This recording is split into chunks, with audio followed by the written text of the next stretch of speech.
Vimal here. So today I have taken a book to go through it in 5 minutes. The book name is Influence by Robert Cialdini. He is a social psychology professor in a university in USA. This book is it's a very famous psychology book, and it talks about how do we influence people. So we are in sales, and basically we are in a business. So it is very important that all of us should understand how to influence and then make people listen to what we have to say. And so we need to understand, first of all, what do you mean by influence? So the influence definition is the power to affect, change or control somebody or something. So we can take it in a positive or negative way, but all of us are here to help us by helping others, not to influence somebody in a negative way. So we are all talking about in a positive sense. So when we are asking clients to make them invest in equity, it is good for them and good for us as well. I mean, most importantly, it's good for them because we are trying to give them the good returns from the best investment asset class. So now we understood what is influence. The second thing is, why do we need to influence people? I mean, this is very important. Why do we need to influence? You can say, I don't want to influence anybody, I can live my life as I am living it.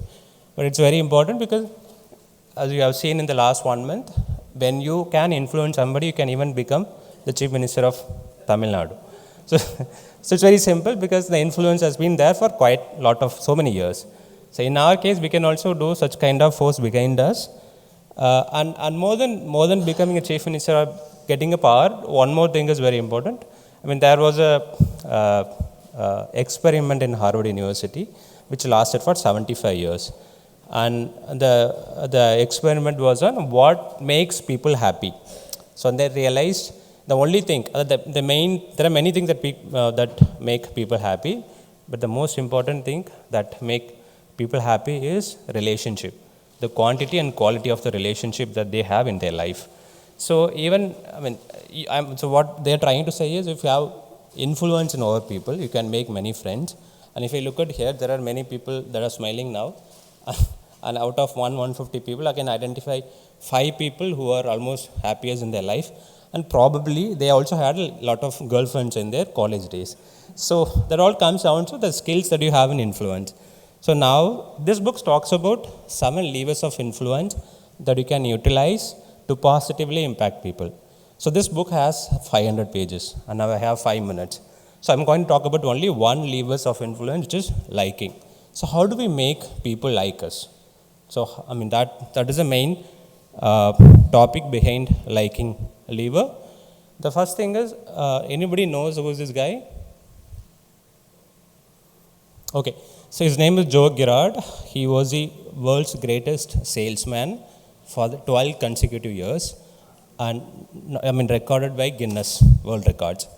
So he was in General Motors. General Motors. Sorry? Chevrolet. Okay. So basically a car salesman. He did not even own the car dealership. He used to make crores and crores of income every year. And so when somebody asked him, how did you sell so many cars? So he sold 5 to 6 cars per day through his entire life, through his entire career. And he was just a salesman, car salesman. He said, people need only 2 things to buy a car from you. So you need a good sales price. You need a good price. Second is a person that they like, the car salesman that they like. He said, say the same price. You cannot offer a different price in a different dealership. So he focused on how to become the better man that people can like him. So by actually doing this, utilizing these levers of influence, he became the best salesman in the entire world for 12 consecutive years. That is the power of this lever. So now how do we make people like us? That is what I'm going to talk about in the next 3 to 4 minutes. So there are 6 to 7 things that you can do to make people like us. One thing is physical attractiveness. So it is understood, and even they have done a lot of research. What they have identified is people who are physically attractive are considered to be trustworthy, intelligent, and then even they are honest people. So now we cannot change our physical appearance, right? We are not Hollywood people to go and do all the plastic surgery. So how do we change? How do we make a physical attractiveness better? So there are few things that we can do by being fit, by wearing good clothes, by having a good body language, then non-verbal behaviors. This is by smiling so most of the time and being a likable person, approachable person. So this comes naturally to some of extroverted people, but for other people we need to put a lot of effort into it. So but when we do that, that is the maximum that we can do as far as this principle is concerned. And there are also one more research that they did. The people who are physically attractive make 2.3 crore more in their entire career. Let's say if I started working at 21 and then reached retirement at 60, let's say I make about 10 crore of total income. And for physically attractive people with the same intelligence, same college, everything, they make 12.3 crores. So it is physically, it is actually worthwhile to put some effort to look attractive. Second thing is similarity. So we like people who are similar to us. There is again research backed. Entire book is on research backed. It is not something that he comes up, wakes up from his sleep and then tells us. So there is a research that was done as to how people select their life partners. So nowadays that is matrimony.com and all of that.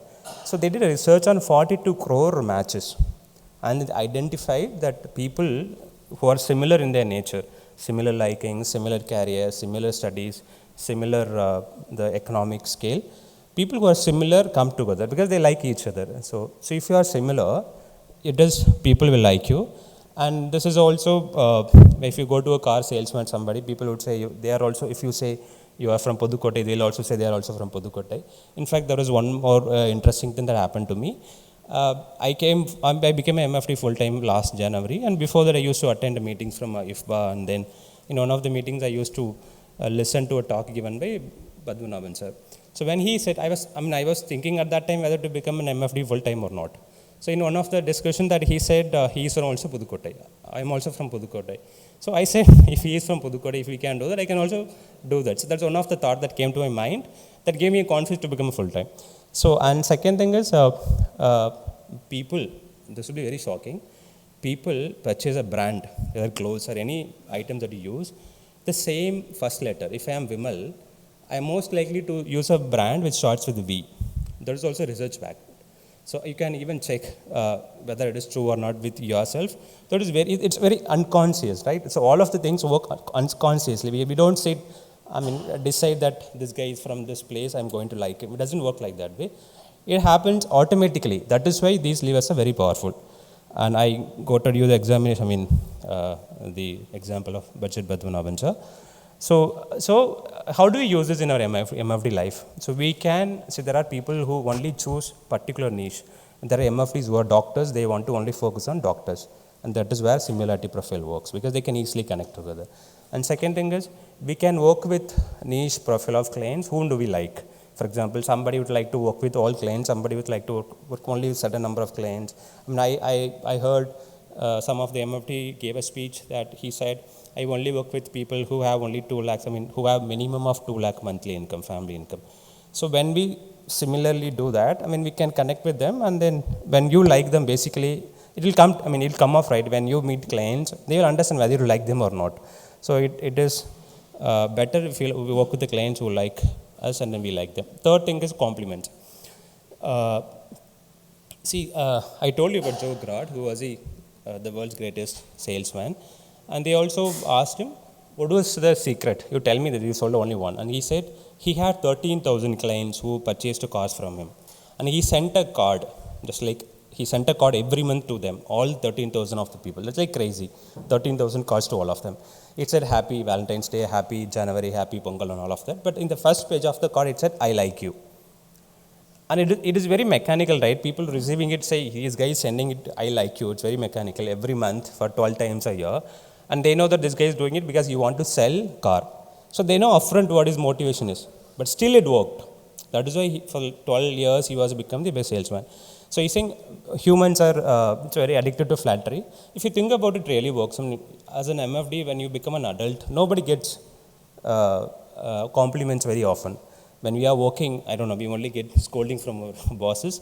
Even when we are in our households, we don't give compliments to our spouses. So of course, as a man, we can really relate to it. They don't come and then give compliments every day, right? Don't flatter. So whenever something becomes very rare, it becomes very valuable. So that is, I remember I gave a talk last year the same time. and they recorded and posted in a YouTube IFA channel. And Rajkumar sir called me after seeing the video that you did good. So I still remember it because it is actually true compliment. And I say flatly, we should give true compliment. Otherwise, there is no point in it. And how do we do it? There are two ways to do it. One is do it behind somebody's. Let's say if I am working in a company, my boss is doing a great job. In front of all the people, I cannot get up and then tell that guy, you are doing a great job. It's like, so we cannot do it that way. So we have to go back and then say maybe his PA or someone else say that he did a very good job. I mean, that way we can do it. Give a good compliment behind a person's back because that really works. Second thing is you give a reputation to live up to. So if you have an employee, you keep telling him you are very good, very good, very good. You like to maintain that stage. So that is two different ways to do it. Fourth one is contact and cooperation.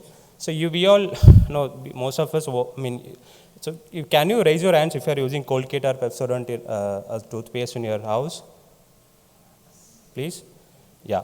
So we have seen this ad again and again and again. So the psychology, if you see something again and again, you will be addicted to it. So that is why ads are coming in again and again, even though you don't need to do it. And the second thing is, there is a very powerful quote which says, repeat a lie often enough and it becomes a truth. So even a lie repeated continuously, it becomes truth. And it's very simple. I mean, last time Hari sir told me, நான் sir சொல்லியிருந்தேன் sir business நார்மலாக தான் sir போயிட்டு இருக்கு அப்படின்னாரு. Sir நீ ஒரு நாளைக்கு எத்தனை பேரை மீட் பண்ணுறேன் அப்படின்னு சொன்னாங்க சார். அது ஒன்றும் பண்ணுறதே இல்லை சார். அது முதல்ல பண்ண அதுக்கப்புறம் வந்து நம்ம பேசுவோம் நெக்ஸ்ட் மந்த் அப்படின்னா. So it is very true. He understood as being a veteran, he understood that when you meet people, when you make contacts, 2 minutes. So it works. So second thing, Raja is another MFD who makes about 4 meetings a day. So when you make a lot of contacts, people tend to like us. Then conditioning. See, why do we have people like, say, very celebrities endorse some products? Because when we associate somebody with something, the good characteristics of somebody, let's say Mahendra Singh Dhoni to a car will get to it. So basically, when you associate with somebody, you can do it. How do we do the defense? If somebody is using it against us, we should be able to defend it as well. There's only one lever. If you can learn about all the 7 levers and use it for the people, it will be a deadly combination for our business. Thank you, IFPA.